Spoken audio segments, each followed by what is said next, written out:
2026年海端岸的美國什麼最火？這還得看懂王的私兵 ICE 啊。法律能管的 ICE 要管，法律不能管的 ICE 也要管啊！先斩後奏，隨意開槍，當街圍獵是川普特許啊！各位早上、中午、晚企業的觀眾朋友們，大家好，我是五人。今天咱們就來扒一扒這個大洋彼岸的冲鋒队大戲啊，挖掘一下 ICE 是如何把美利坚的法律尊嚴按在地上摩擦，讓自由燈塔眼瞅着就要變成法西斯大本營的。要說這 ICE 火遍全球的原因呢，那肯定是26年1月7日了，明尼蘇達州明尼阿波利斯。就在這一天呢，37岁的美国公民，3個孩子的母親啊，雷尼尼可古德在自家街區遭遇了所謂的執法。官方的嘴裡是振振有詞啊，說他是恐怖分子，說他要開車撞人啊。國土安全部那位愛狗如命的諾姆部長更是张口就來啊，說雷尼試圖碾壓特工啊。特工喬納森·羅斯是開槍自衛的，但現場的視頻呢就非常清楚了。雷尼的車是被特工截停的，幾個壯漢圍了上去，其中一個伸手拉車門把手。雷尼做什麼了？他只是把車掛了倒檔，慢慢的後退，試圖打方向盤離開啊。特工羅斯當時走在了車頭的左側，車根本就沒碰到他，而是往反方向轉彎離去。就在這時，羅斯這哥們兒穩穩當當的站着，抬手就是3槍。一槍穿透了擋風玻璃，2槍穿過了駕駛室的窗戶，直接把古德打死了。更讽刺的是，這起慘案的背後，董王政府非但沒有收斂啊，反而像打了雞血啊。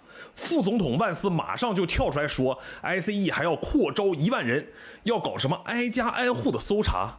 哎，各位，有沒有當年納粹的味道了？不過，如果各位了解 ICE 在25年的戰績啊，想必就知道為什麼這麼缺人了。因為25年成了 ICE 拘留史上20年來最要命的一年，至少32人在裡丟了性命。這一年呢 ，ICE 是大興土木啊，花了450億美元搞監獄啊。他們搞出了各種名目的度假村，聽說過鱷魚惡魔島吧？這名字聽起來很像那種 B 級恐怖片裡出現的地名啊。實際上，它是佛羅里達州搞出了一個所謂的最嚴格安全級別的州立移民監獄。根據大社國際和邁阿密先驅報的報道啊，好幾百人被送進去之後啊，就好像從地球上蒸發了一樣，從 ICE 的拘留記錄裡啊，直接就消失了。再看看德克薩斯州布里斯堡，那兒有個叫東蒙大拿營地的地方，當然那兒不是什麼營地，而是人間煉獄啊。55歲的坎波斯就是在那兒沒的。官方一開始輕描淡寫的說是身體不適啊，可目擊者怎麼說呢？他是被警衛活活掐死的。還有一位叫路易莎的洪都拉斯女士啊，雖然沒有死，但是脫了一層皮吧。她在明尼蘇達被抓，本來就有糖尿病的，結果被扔進威斯康星州的道格拉斯縣監獄。當然藥是肯定沒有的，甚至她痛苦的說自己很難受的時候，得到的待遇就是被關進又冷又黑的禁闭室待了24小时。自從明尼蘇達州槍擊案發生之後啊，明尼蘇達州總檢察长艾利森那就真急了，直接就把聯邦政府告上法庭，理由很硬核，第10修正案。這個第10修正案究竟是什麼呢？簡單就是說，憲法沒有給聯邦的權利，都是州和人民的。聯邦政府派了幾千號全副武裝、戴着面罩的特工空降明尼蘇達，搞什麼地鐵激增行動，這根本就不是執法，而是非法徵用州警資源。這是把州警當成了給聯邦擦屁股的跟班啊！伊利諾伊州也不甘示弱，指控聯邦特工在該州的所謂的中途島閃電行動就是一場有組織的轟炸，是威脅，是暴力，是非法入侵。在這些州長的眼裡，現在的 ICE 特工不是同事啊，而是冲锋队，而是黨衛軍。那再說说那個臭名昭著的287G 條款啊，原本這是一個允許地方警察協助移民執法的口子。但是2025年這玩意兒的簽署量暴增了2500%啊，一下子就搞出了766個協議。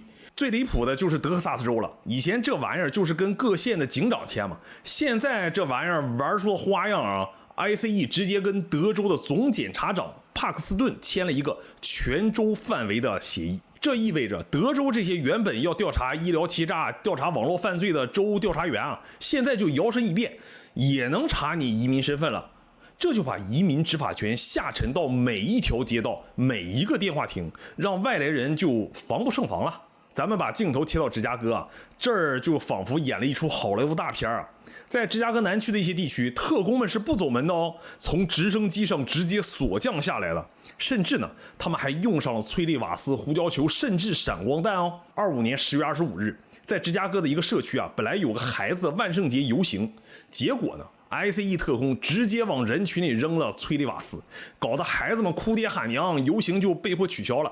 這幫人杀紅了眼啊，連法官薩拉·愛麗絲的限制令都不放在眼裡了。法官說別用化學武器，他們呢照用不誤，搞得法官把那個邊境巡逻的頭目天天叫到法庭上去罚站匯報啊。但是芝加哥人民不是吃素的哦，為了对抗這種軍事化的入侵，老百姓發明了新的戰術，就是吹哨子。只要看到戴着面罩、開着沒牌車子的特工靠近，全社區的哨子就響起了。甚至很多社區的用戶會自發組織民兵配槍上街，抵抗 ICE 的暴行啊。說到這裡，我也很好奇，為什麼事態會發展成這樣？之前看勞 A 的視頻，說什麼斬殺線，說人在美國就是門生意啊。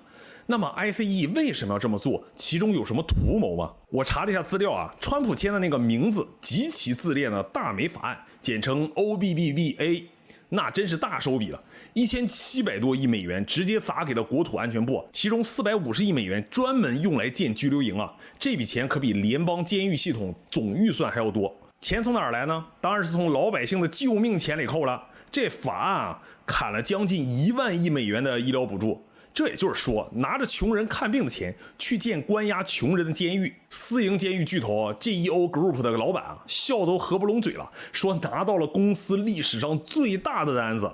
還有這次大都會激增行動啊，明擺着就是衝着索馬里裔和拉丁裔去的。董王在內閣會議上直接罵索馬里人是垃圾，說他們把明尼蘇達變成了地獄。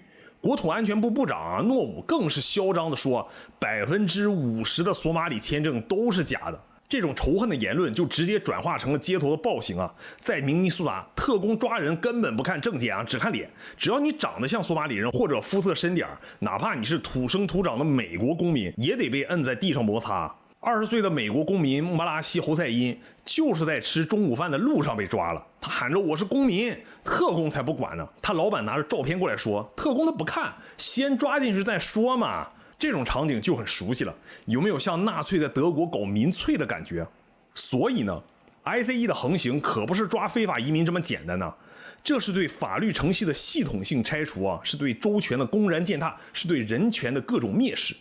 董王覺得他在讓美國再次偉大，但是照這個搞法，恐怕最後只能是讓美國再次可怕了。好了，今天的視頻就差不多了。如果你喜歡我的視頻呢，歡迎點讚、收藏、關注。我是五人。如果你對 ICE 也有其他的看法呢，歡迎在評論區裡留言。我們下期再見，不見不散。